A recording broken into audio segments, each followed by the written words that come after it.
Conseil des ministres a adopté, au titre du département en charge de l'industrie, du commerce et de l'artisanat, 3 rapports. Le premier rapport est relatif à l'adoption d'un décret portant dissolution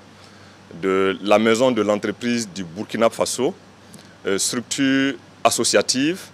et le transfert de son patrimoine, de ses droits et obligations à l'État. Le deuxième rapport concerne l'adoption d'un décret relatif à la création d'un établissement public à caractère consulaire dénommé Maison de l'entreprise du Burkina Faso, auquel est subrogé le patrimoine, les droits et les obligations de l'entité dissoute.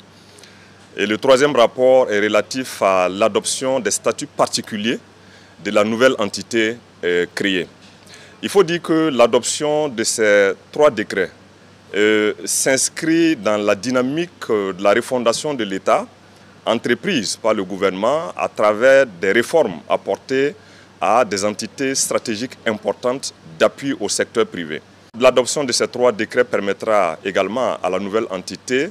de bien mener les missions à elle consignées, de bien clarifier son rôle et de lui permettre de recadrer les ressources à elle confiées dans l'accomplissement des missions à elle confiées, missions d'appui au secteur privé, mais missions aussi de soutien de l'administration publique dans le cadre de certaines de ses prestations. Entre autres innovations apportées, en dehors donc de la dissolution de la forme associative et la création de la forme d'établissement public, il y a le fait qu'il est institué désormais au sein de la structure une assemblée consulaire intitulée Club des entrepreneurs du Burkina Faso. Il s'agit d'une assemblée consultative et qui sera une sorte d'interface entre les entrepreneurs et l'État dans le cadre donc des échanges sur les sujets d'importance qui concernent donc les entrepreneurs du Burkina Faso. Il y a aussi l'instauration d'une assemblée générale et d'un conseil d'administration